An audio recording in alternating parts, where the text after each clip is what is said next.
ಮಾಡ್ಲಿ ಕಂಪ್ಲೇಂಟ್ ಬಂದಿದೆ sir. Station ಬಂದು ವಿಚಾರ ಮಾಡ್ತೀನಿ ಸರ್. ವಿಡಿಯೋ ವಿಡಿಯೋ ಮಾಡ್ಲಿ ಸರ್. ಯಾಕೆ ಸರ್ ಮಾಡಬಾರ್ದು? ಆಯ್ತು, ನಿಮ್ಗೆ ಪರ್ಮಿಷನ್ ಇದೆಯಾ? ಏನ್ ಪರ್ಮಿಷನ್ ಸರ್? ಮನೇಲಿ ಮಾಡ್ಕೊಂಡ್ರೆ ಪರ್ಮಿಷನ್ ಬೇಕಾ ಸರ್? ಕಂಪ್ಲೇಂಟ್ ಕೊಟ್ಟಿದ್ರೆ ಸ್ಟೇಷನ್ ಬಂದು ಮಾತಾಡ್ತೀನಿ. ಈಗ ಪ್ರೇಯರ್ ಡಿಸ್ಟರ್ಬ್ ಮಾಡಬಾರ್ದು.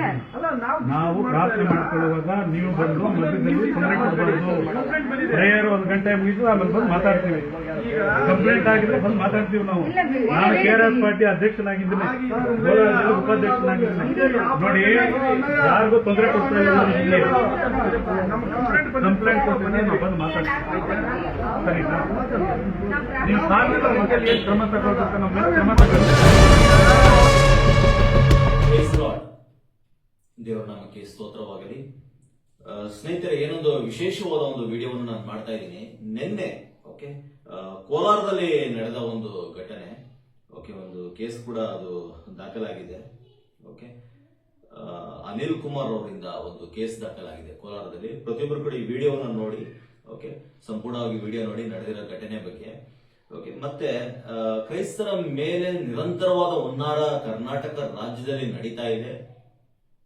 ಆದ್ರೆ ಕರ್ನಾಟಕ ಸರ್ಕಾರ ಕ್ರೈಸ್ತರನ್ನ, ಅಲ್ಪಸಂಖ್ಯಾತರನ್ನ ಪ್ರೊಟೆಕ್ಟ್ ಮಾಡೋದಕ್ಕೆ ವಿಫಲ ಆಗ್ತಾ ಇದೆಯಾ ಅಂತ ನಮ್ಗೆ ಕಾಣ್ತಾ ಇದೆ. ಯಾಕಂದ್ರೆ ಯಾವುದೇ ಒಂದು ಪ್ರೊಟೆಕ್ಷನ್ ಇಲ್ಲ ಅಲ್ಲಿ. ವಿಡಿಯೋದಲ್ಲಿ ನೋಡಬಹುದು, ಪೊಲೀಸರೇ ಬಂದು ಯಾವ ರೀತಿ ಮಾತಾಡ್ತಾ ಇದ್ದಾರೆ ಅಂತ ನೀವು ನೋಡಬಹುದು. ನೀವು ನೋಡೋಣ ಈ ಘಟನೆ ಏನ್ ನಡೆದಿದೆ ಅಂತ ಹೇಳಿ ನೋಡೋಣ. ಕೇಸ್ ಕೂಡ ದಾಖಲಾಗಿದೆ. ಏನ್ ಕೇಸ್ ಕೊಟ್ಟಿದ್ದಾರೆ ಅಂತ ಹೇಳಿ ನಾನು ಓದ್ತೀನಿ, ಅದನ್ನ ನೋಡ್ಕೊಳ್ಳಿ.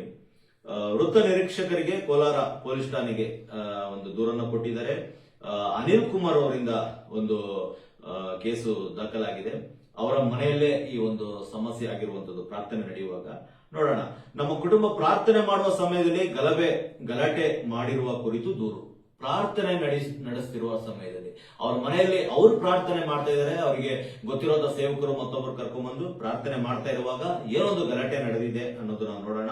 ಈ ಮೇಲ್ಕಂಡ ವಿಷಯಕ್ಕೆ ಸಂಬಂಧಿಸಿದ ದಿನಾಂಕ 24/7/2026 ಸಮಯ ಸುಮಾರು ಬೆಳಿಗ್ಗೆ 11:30 ಗಂಟೆಗೆ ನಾನು ಮತ್ತು ನಮ್ಮ ಕುಟುಂಬದವರು ಸೇರಿ ಪ್ರಾರ್ಥನೆ ನಮ್ಮ ಮನೆಯಲ್ಲಿ ಮಾಡಿಕೊಳ್ಳುತ್ತಿದ್ದೆವು. ನಮ್ಮ ಆತ್ಮಿಕ ಗುರುಗಳಾದ reverend Raja M Paul father ಅವರನ್ನು ಆಶೀರ್ವಾದ ಕೊಡುವುದಕ್ಕಾಗಿ ನಮ್ಮ ಮನೆಗೆ ಕರೆಸಿಕೊಂಡಿದ್ದೆವು. ಇದು ಪ್ರಾರ್ಥನೆ. ಈ ಪ್ರಾರ್ಥನೆ ಕೆಲವರು ಅಕ್ಕಪಕ್ಕದ ಮನೆಯವರು ನಮ್ಮ ಫಾದರ್ ಅವರನ್ನು ಏಕವಚನದಲ್ಲಿ ಮಾತನಾಡಿ ನಮ್ಮ ಮನೆಗೆ ಬಂದಿದ್ದ ಹೆಣ್ಣು ಮಕ್ಕಳನ್ನು ನೀವು ಗಂಡಸರಾಗಿದ್ದರೆ ಒಡೆದು ಹಾಕುತ್ತಿದ್ದೆವು ಎಂದು ಅವ್ಯಾಚ ಶಬ್ದಗಳಿಂದ ಬೈದು ನಿಂದಿಸಿ ನಮ್ಮ ಶಾಂತಿಯುತ ಪ್ರಾರ್ಥನೆಗೆ ಅಡ್ಡಿಪಡಿಸಿದ್ದಾರೆ. ನಮ್ಮ ಮನೆ ಮಾಲೀಕರಾದ ಮೂರ್ತಿರವರಿಗೆ ಬೆದರಿಕೆ ಹಾಕಿದ್ದಾರೆ ಮತ್ತು ಮನೆ ಖಾಲಿ ಮಾಡಿಸದಿದ್ದರೆ ನಿಮಗೆ ತೊಂದರೆ ಕೊಡುತ್ತೇವೆ ಎಂದು ಎದುರಿಸಿದ್ದಾರೆ. ಇನ್ನು ಮುಂದೆ ಈ ರೀತಿಯ ಘಟನೆಗಳು ನಡೆಯದಂತೆ ಕ್ರಮ ಕೈಗೊಳ್ಳಬೇಕೆಂದು ಮನವಿ. ಆದುದರಿಂದ ಮೇಲ್ನೋಟಕ್ಕೆ ಬಜರಂಗ ದಳದವರ ಕಾರ್ಯಕರ್ತರೆಂದು ನಮಗೆ ಕಾಣುತ್ತದೆ. ಇವರನ್ನು ಠಾಣೆಗೆ ಕರೆಸಿ ವಿಚಾರಿಸಬೇಕೆಂದು ಮತ್ತು ನನಗೂ ನನ್ನ ಕುಟುಂಬಕ್ಕೂ ಯಾವುದೇ ವಿಧವಾದ ತೊಂದರೆ ಉಂಟಾಗದಂತೆ ರಕ್ಷಣೆಯನ್ನು, ಭದ್ರತೆಯನ್ನು ನೀಡಬೇಕೆಂದು ತಮ್ಮಲ್ಲಿ ವಿನಂತಿಸಿಕೊಳ್ಳುತ್ತೇವೆ ಅಂತೇಳಿ ನಮ್ಮ ಅನಿಲ್ ಕುಮಾರ್ ಅವರು ಈ ಒಂದು ದೂರನ್ನು ಕೊಟ್ಟಿರ್ತಾರೆ ಪೊಲೀಸ್ ಠಾಣೆಗೆ. ಸ್ನೇಹಿತರೆ, ನೀವು ನೋಡ್ತಾ ಇದ್ರ ಘಟನೆ ನಡೆದಿರುವಂತದ್ದು. ಆ ವಿಡಿಯೋ ಕೂಡ ನಾನು ಪ್ರಾರಂಭದಲ್ಲಿ ನಾನು ಹಾಕಿದ್ದೆ. ನೋಡಿ, ಇವತ್ತು ನಾವು ಕ್ರೈಸ್ತರು ಪ್ರಾರ್ಥನೆ ಮಾಡಬಾರ್ದ? ಯಾವುದೇ ಜನಾಂಗ ಆಗಿರ್ಲಿ, ಯಾವುದೇ ಸಮುದಾಯದವರಾಗಿರ್ಲಿ, ಅವರ ಮನೆಯಲ್ಲಿ ಅವರು ಪ್ರಾರ್ಥನೆ ಮಾಡೋದಕ್ಕೆ ಅವಕಾಶಗಳಿಲ್ವಾ? ಅವರಿಗೆ ಗೊತ್ತಿರೋರು ಕರ್ಕೊಂಡ್ಬಂದು ಪ್ರಾರ್ಥನೆ ಮಾಡೋ ಅವಕಾಶ ಇಲ್ವಾ? ಹಾಗಾದ್ರೆ ನಮ್ಮ ಹಿಂದೂ ಸಮುದಾಯದಲ್ಲಿ ಎಷ್ಟೋ ಜನರು ತಮ್ಮ ಮನೆಯಲ್ಲಿ ಅನೇಕ ಪ್ರಾರ್ಥನಾ ಕೂಟಗಳನ್ನು ಮಾಡ್ತಾ ಇರ್ತಾರೆ, ಬೇರೆ ಬೇರೆ ಹೋಮಗಳನ್ನ ಮಾಡ್ತಾ ಇರ್ತಾರೆ, ಅವರಿಗೆ ಬೇಕಾದವ್ರನ್ನ ಕರ್ಕೊಂಡ್ಬಂದು ಅವ್ರು ನಡೆಸ್ತಾ ಇರ್ತಾರೆ. ನಮ್ಮ ಮುಸ್ಲಿಂ ಸೋದರರು ಅವ್ರ ಪಾಡಿಗೆ ಅವ್ರು ನಡೆಸ್ತಾ ಇರ್ತಾರೆ. ಯಾಕೆ ಕ್ರೈಸ್ತರನ್ನ ಟಾರ್ಗೆಟ್ ಮಾಡ್ತಾ ಇದ್ದೀರಾ? ಅಲ್ಲಿ ಏನಾದ್ರೂ ಬೇರೆ ಕ್ರಿಯೆಗಳು ನಡೀತಾ ಇದೆಯಾ?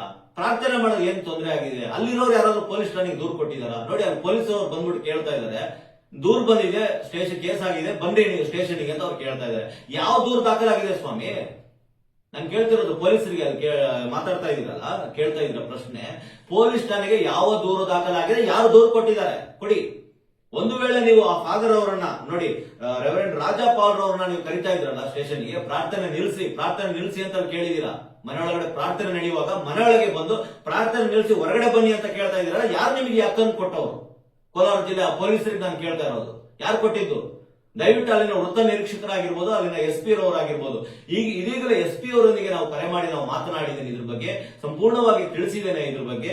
ಹಾಗೆ ಅವರು ಕೂಡ ಇದ್ರ ಬಗ್ಗೆ ಕ್ರಮವನ್ನ ಕೈಗೊಳ್ತೀವಿ ಅಂತ ಅವರು ಕೂಡ ತಿಳಿಸಿದ್ದಾರೆ. ನೋಡಿ ನಮ್ಮ ಪೊಲೀಸರ ಸ್ಥಿತಿ ಯಾವ ರೀತಿ ಇದೆ. ಯಾರ ಮಾತು ಕೇಳ್ತಾ ಇದೀರಿ ನೀವು? ಪೊಲೀಸರವರು ಯಾರ ಮಾತು ಕೇಳ್ತಾ ಇದೀರಾ? ಯಾರು ಕೇಸ್ ಕೊಟ್ಟಿದ್ದಾರೆ? ಸರಿ, ಅವ್ರಿಗೆ ನೋಟಿಸ್ ಕೊಟ್ಬಿಟ್ಟು ಕರಿಬೇಕು. ಅವ್ರು ಹಾಗೆ ಪೊಲೀಸ್ ಸ್ಟೇಷನ್ ಬರೋ ಅವಶ್ಯಕತೆ ಇಲ್ಲ. ಹೇಗ್ ಬರ್ತಾರೆ ಹೇಳಿ ನೋಡಿ? ನೀವು ಕರೆದ ತಕ್ಷಣ ಪೊಲೀಸ್ ಸ್ಟೇಷನ್ ಬರಕಾಗುತ್ತಾ? ಅವರು ಏನಕ್ಕೋಸ್ಕರ ಬರಬೇಕು? ನೀವು ಏನಾದ್ರೂ ಮೌಖಿಕವಾಗಿ ಮಾತಾಡುವಂತದ್ದಲ್ಲ. ನೀವು ನೋಟಿಸ್ ಕೊಡಬೇಕು. ಅಲ್ಲಿ ಏನಾದ್ರೂ ನಡೀತಾ ಇದ್ರೆ ಕೇಸ್ ಆಗಿದೆಯಾ, ಆ ಕೇಸ್ ಕಾಪಿನ ತಗೊಂಬನ್ನಿ, ನಂತರ ಕರ್ಕೊಂಡೋಗಿ. ಹೇಗೆ ನೀವು ಈ ರೀತಿ ಕರ್ಕೊಂಡು ಹೋಗ್ತೀರಾ? ಬನ್ನಿ ಅಂತೇಳಿ ನಿಮ್ ಇಷ್ಟ ಪ್ರಕಾರ ಕರ್ಕೊಂಡು ಹೋಗೋದಾ? ಯಾರ್ದೋ ಒಂದು ಮಾತನ್ನ ಕೇಳಿ ನೀವು ಬಂದಿದ್ದೀರಾ ಅಂತ ಕಾಣಿಸ್ತಾ ಇದೆ. ನೀವು ಮಾತಾಡೋ ಎಲ್ಲಾ ಶೈಲಿಯಲ್ಲಿ ಕಾಣಿಸ್ತಾ ಇದೆ. ಕ್ರೈಸ್ತರಿಗೆ ಯಾಕೆ ತೊಂದರೆಗಳನ್ನ ಕೊಡ್ತಾ ಇದ್ದೀರಾ? ಮುಖ್ಯವಾಗಿ ಕೋಲಾರ ಜಿಲ್ಲೆಯಲ್ಲಿ ನಡೆದ ಅನಿಲ್ ಕುಮಾರ್ ಅವರ ಒಂದು ಮನೆಯಲ್ಲಿ ಪ್ರಾರ್ಥನೆ ನಡೆಯುವಾಗ ಇಷ್ಟೆಲ್ಲ ನೀವು ತೊಂದರೆಗಳನ್ನ ಕೊಡ್ತಾ ಇದ್ದೀರಲ್ಲ, ಇದಕ್ಕೆ ಯಾರು ಹೊಣೆ? ದಯವಿಟ್ಟು ಅಲ್ಲಿನ SP ರವರು ಸರಿಯಾದ ಕ್ರಮ ಕೈಗೊಂಡಿಲ್ಲ ಅಂತ ಹೇಳಿದ್ರೆ ಇದು ದೊಡ್ಡ ಕೋಮುವಾದಕ್ಕೆ ಕಾರಣ ಉಂಟಾಗುತ್ತೆ. ಜಾತಿ ಧರ್ಮಗಳ ನಡುವೆ ಘರ್ಷಣೆ ಉಂಟಾಗುತ್ತದೆ. ಯಾರೋ ಮಾಡಿದ ತಪ್ಪಿಗೆ ಯಾರೋ ಅನುಭವಿಸಬೇಕಾಗುತ್ತೆ. ನೋಡಿ, ಅವ್ರು ನಮ್ಮ ಕ್ರೈಸ್ತ ಬಾಂಧವರು ಅವ್ರ ಪಾಡಿಗೆ ಅವ್ರು ಪ್ರಾರ್ಥನೆ ನಡೆಸ್ತಾ ಇದ್ದಾರೆ. ಯಾಕೆ ತೊಂದರೆ ಕೊಡಬೇಕು? ಅವ್ರ ಮನೇಲಿ ಅವ್ರು ಪ್ರಾರ್ಥನೆ ಮಾಡ್ತಾ ಇದ್ದಾರೆ. ಯಾರು ಪಕ್ಕದ ಮನೇಲಿ ಹೋಗಿ ಪ್ರಾರ್ಥನೆ ಮಾಡ್ತಾ ಇದ್ದಾರಾ? ಯಾರಿಗೆ ಆಸಕ್ತಿ ಇದೆಯೋ ಅವ್ರು ಬಂದು ಸೇರ್ಕೊಂಡಿದ್ದಾರೆ. ಅಲ್ಲೇನು ಬಲವಂತವಾಗಿ ಏನಾದ್ರು ನಡೀತಾ ಇದೆ? ಏನ್ ನಡೀತಾ ಇದೆ ಹೇಳಿ ನೋಡೋಣ. ಹಾಗಾಗಿ ದಯವಿಟ್ಟು ಇದನ್ನ ಪರಿಶೀಲಿಸಬೇಕು. ಅಲ್ಲಿನ ವೃತ್ತ ನಿರೀಕ್ಷಕರು ಪರಿಶೀಲಿಸಬೇಕು. ಇದೀಗಲೇ ಮನವಿ ಬಂದಿದೆ, ಕೇಸ್ ಕೂಡ ಆಗಿದೆ. ಅವ್ರನ್ನ ಕರೆಸಿ ಯಾರು ಏನು ಎತ್ತಂತ ವಿಚಾರಣೆ ಮಾಡಿ ಮುಂದೆ ಈ ರೀತಿಯ ಘಟನೆಗಳು ನಡೆಯದಂತೆ ನೋಡ್ಕೊಬೇಕಾಗುತ್ತೆ. ಹಾಗೆ ನಾನು ನಮ್ಮ ಸಲೀಂ ಸರ್ DGP ಅವರ ಹತ್ರ ಕೂಡ ನಾನು ಮನವಿ ಮಾಡ್ಕೊಳ್ತಾ ಇದ್ದೇನೆ. ಈ ಒಂದು ವಿಡಿಯೋದ ಮೂಲಕ, ಮಾಧ್ಯಮದ ಮೂಲಕ, ಕರ್ನಾಟಕ ರಾಜ್ಯದ ಹಲವೆಡೆ ಪ್ರಾಬ್ಲಮ್ಸ್ ನಡೀತಿದೆ. ಮೊನ್ನೆ ಕುಶಾಲನಗರದಲ್ಲೂ ಕೂಡ ನಡೀತಿದೆ. ಪ್ರತಿ ವಾರ ನಡೀತಾ ಇದೆ. ಈಗ ಹಲವೆಡೆ ನಡೀತಾ ಇದೆ. ಇದೆಲ್ಲವೂ ಕೂಡ ನಿಲ್ಲಬೇಕಾಗುತ್ತೆ. ಕಾಂಗ್ರೆಸ್ ಸರ್ಕಾರ ಸೂಕ್ತವಾದ ಭದ್ರತೆ ಕೊಡಕ್ಕಾಗ್ತಾ ಇಲ್ಲ. ಸರ್ಕಾರದಿಂದ ಕ್ರೈಸ್ತರಿಗೆ, ಅಲ್ಪಸಂಖ್ಯಾತರಿಗೆ ಕೊಡಕ್ಕಾಗ್ತಾ ಇಲ್ಲ. ಮೇಲ್ನೋಟಕ್ಕೆ ಮಾತ್ರ ನೀವು ಭರವಸೆಗಳನ್ನ ಕೊಡ್ತಾ ಇದ್ದೀರಾ. ದಯವಿಟ್ಟು ಇದನ್ನ ಸರಿಯಾದ ರೀತಿಯಲ್ಲಿ ನಮಗೆ ರಕ್ಷಣೆ ಕೊಡಿ. ಕ್ರೈಸ್ತರಿಗೆ ಪ್ರಾರ್ಥನೆ ನಡೆಯುವಾಗ ಮನೆಯಲ್ಲಿ ಪ್ರಾರ್ಥನೆ ನಡೀಬಾರದು ಅನ್ನೋದಕ್ಕೆ ಯಾವುದೇ ರೂಲ್ಸ್ ರೆಗ್ಯುಲೇಷನ್ಸ್ ಗಳಿಲ್ಲ. ಯಾವುದೇ ಸಮುದಾಯದವರಾಗಿರ್ಲಿ ಅವರು ಅವರ ಮನೆಯಲ್ಲಿ ಅವರು ಪ್ರಾರ್ಥನೆ ನಡೆಸಬಹುದು. ಅದಕ್ಕೆ ಯಾವುದೇ ಇದಿಲ್ಲ. ಒಂದು ವೇಳೆ ಆ ರೀತಿ ಇರೋದಾದ್ರೆ ಲಿಖಿತ ರೂಪದಲ್ಲಿ ಕೊಡಿ ಅಥವಾ ನೋಟಿಸ್ ಕಳಿಸಿ. ಅಂತ ಸ್ಥಳಗಳಿಗೆ ಅಂತ ಪ್ರಾರ್ಥನೆ ನೋಟಿಸ್ ಕಳಿಸಿ, ಮನೆಯಲ್ಲಿ ಪ್ರಾರ್ಥನೆ ನಡೆಸಬಾರ್ದು ಅಂತೇಳಿ. ಯಾಕೆ ಮೌಖಿಕವಾಗಿ ಹೇಳ್ತಾ ಇದ್ದೀರಾ? ಕಾನೂನನ್ನ ದುರುಪಯೋಗ ಪಡಿಸ್ಕೊಳ್ಬಾರ್ದು ಅಂತ ಕೇಳ್ಕೊಳ್ತಾ ಇದ್ದೇನೆ. ಹಾಗೆ ಅಲ್ಲಿನ ಅನಿಲ್ ಕುಮಾರ್ ಅವರಿಗೆ ಅವರ ಕುಟುಂಬದವರ ರಕ್ಷಣೆ ಕೊಡಿ. ಮಾತ್ರವಲ್ಲ, ಇವತ್ತು ಬೆಳಿಗ್ಗೆ ನಿನ್ನೆ ರಾತ್ರಿಯೂ ಕೂಡ ಇದೆಲ್ಲವೂ ಘಟನೆ ನಂತರ ರಾತ್ರಿಯೂ ಕೂಡ ಅವರ ಮನೆ ಮುಂದೆ ಯಾರೋ ಪೋಖರಿಗಳು, ಪುಡಾರಿಗಳು ಹೋಗಿ ಗಾಡಿ ನಡೆಸಿ ಬರ್ತ್ಡೇ ಸೆಲೆಬ್ರೇಷನ್ ಮಾಡ್ತಾ ಇದೀವಿ ಅಂತ ಹೇಳ್ಬಿಟ್ಟು ಅವರ ಗಾಡಿಗೆಲ್ಲ ಡ್ಯಾಮೇಜ್ ಮಾಡಿ ಹಾಕಿದೀರಾ. ಯಾರಿಗೆ ಕೊಡ್ತಾರೆ ಗಾಡಿ ಡ್ಯಾಮೇಜ್? ಸರಿ, ದಯವಿಟ್ಟು ಈ ಪೊಲೀಸ್ ಇಲಾಖೆ ಇದ್ರ ಮೇಲೆ ಸರಿಯಾದ ಕ್ರಮ ಕೈಗೊಳ್ಳಬೇಕು. ಅವ್ರು ಸರಿಯಾಗಿ ಸರಿ ಮಾಡ್ಕೊಡ್ಬೇಕು ಆ ವೆಹಿಕಲ್ ನ. ಮಾತ್ರವಲ್ಲ, ಮುಂಜಾನೆ 13 ವರ್ಷದ ಹುಡುಗಿ ಶಾಲೆಗೆ ಹೋಗುವ ಸಮಯದಲ್ಲಿ ಅವ್ರನ್ನ ಎಳೆದು ಅವ್ರಿಗೆ ಗಾಯಗಳನ್ನು ಮಾಡಿ ಅವರು ಕೂಡ ಹಾಸ್ಪಿಟಲ್ ಇದ್ದಾರೆ. MLC ಕೊಟ್ಟು ಇದ್ ಮಾಡಿದ್ದಾರೆ. ದಯವಿಟ್ಟು ಇದು FIR ದಾಖಲಾಗಬೇಕು, ಸುಮೋಟೋ ಕೇಸ್ ದಾಖಲಾಗಬೇಕು. ಇವ್ರು ಕೇಸ್ ಕೊಡ್ಬೇಕಂತ ಕಾಯುವಂತದಲ್ಲ. ಇಮ್ಮಿಡಿಯೇಟ್ಲಿ ಕೇಸ್ ಆಕ್ಷನ್ ತಗೊಳ್ಬೇಕು. ಮತ್ತೆ ಮಹಿಳೆಯರ ಮೇಲೆ, ಮಕ್ಕಳ ಮೇಲೆ ಏನ್ ದೌರ್ಜನ್ಯ ಆಗಿದೆಯೋ ನಮ್ಮ ಚೈಲ್ಡ್ ಕಮಿಷನ್ ಶ್ರೀಧರ್ ಕೋಸ್ಲೆರ್ ಅವರು ಇದ್ರ ಬಗ್ಗೆ ಕ್ರಮ ಕೈಗೊಳ್ಳಬೇಕು ಅಂತ ಕೇಳ್ಕೊಳ್ತಾರೆ. ಅವರಿಗೂ ಕೂಡ ನಾನು ಈ ದೂರನ್ನ ಕೊಡ್ತಾ ಇದ್ದೀನಿ. ಮಾತ್ರವಲ್ಲ, ನಮ್ಮ ಮಹಿಳಾ ಮತ್ತು ಮಕ್ಕಳ ಆಯೋಗದ ಏನು ನಮ್ಮ ನಾಗಲಕ್ಷ್ಮಿ ಚೌಧರಿ ಮೇಡಮ್ ಅವರು ಇದ್ದಾರೆ, ದಯವಿಟ್ಟು ಇದ್ರ ಮೇಲೆ ಕ್ರಮ ಕೈಗೊಳ್ಳಬೇಕು. ಇಂಥವರಿಗೆ ಅವಕಾಶಗಳನ್ನ ಕೊಡಬಾರದು.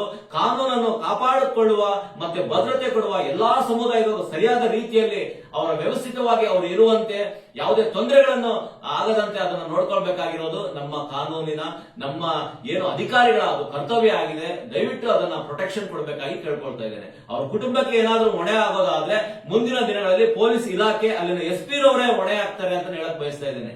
ಓಕೆ, ಧನ್ಯವಾದಗಳು. ಹೆಚ್ಚಿನ ಸಂಖ್ಯೆಯಲ್ಲಿ ವಿಡಿಯೋನ ಶೇರ್ ಮಾಡಿ. ಕರ್ನಾಟಕ ರಾಜ್ಯದಲ್ಲಿ ಮತ್ತೆ ಕ್ರೈಸ್ತರ ಮೇಲೆ ಇಂಥ ಹುನ್ನಾರಗಳು ನಡೀಬಾರದು ಅಂತೇಳಿ ಈ ವಿಡಿಯೋದ ಮೂಲಕ ಕೇಳ್ಕೊಳ್ತಾ ಇದ್ದೇನೆ.